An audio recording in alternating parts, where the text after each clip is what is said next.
കർഷക കോൺഗ്രസ് കഞ്ഞിക്കുഴി മണ്ഡലം കമ്മിറ്റിയുടെ നേതൃത്വത്തിൽ കേരള ബാങ്ക് കഞ്ഞിക്കുഴി ശാഖയിലേക്ക് മാർച്ചും ധർണയും നടത്തി. DCC മുൻ പ്രസിഡന്റ് റോയി കെ പൗലോസ് സമരം ഉദ്ഘാടനം ചെയ്തു. കാർഷിക മേഖലയിലെ തകർച്ചയ്ക്കിടയിലും ജപ്തി നടപടികളുമായി മുന്നോട്ടു പോകുന്ന കേരള ബാങ്കിന്റെ കർഷക ദ്രോഹ നടപടികൾക്കെതിരെയാണ് കർഷക കോൺഗ്രസ് കഞ്ഞിക്കുഴി മണ്ഡലം കമ്മിറ്റിയുടെ നേതൃത്വത്തിൽ മാർച്ചും ധർണയും നടത്തിയത്. കർഷക കോൺഗ്രസ് മണ്ഡലം പ്രസിഡന്റ് തോമസ് മുണ്ടൻമലയിൽ അധ്യക്ഷത വഹിച്ച യോഗം DCC മുൻ പ്രസിഡന്റ് റോയി കെ പൗലോസ് ഉദ്ഘാടനം ചെയ്തു. ഏറ്റവും കൂടുതൽ ജപ്തി നടപടികൾ സ്വീകരിക്കുന്നത് കേരള ബാങ്കായി മാറിയിരിക്കുന്നു.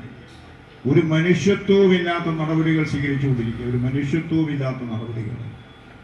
ഇവിടെ സർഫാസി എന്ന് പറയുന്ന ഒരു നിയമം കരി നിയമമാണ്.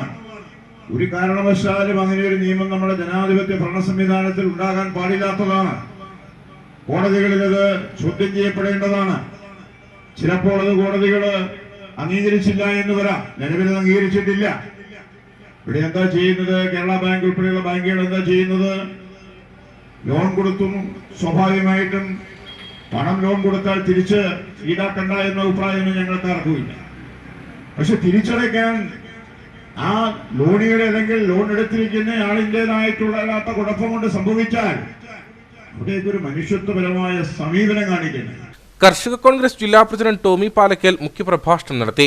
കോൺഗ്രസ് കഞ്ഞിക്കുഴി മണ്ഡലം പ്രസിഡന്റ് ജോബി ചാലിൽ, ആഗസ്തി അഴകത്ത, ജോയി വർഗീസ്, തങ്കച്ചൻ കാരക്കാവിലി, ജോസ് മുത്തനാട്ട, ഷിജു ആന്റണി തുടങ്ങിയവർ സംസാരിച്ചു. നിരവധി ആളുകളും സമരത്തിൽ പങ്കെടുത്തു.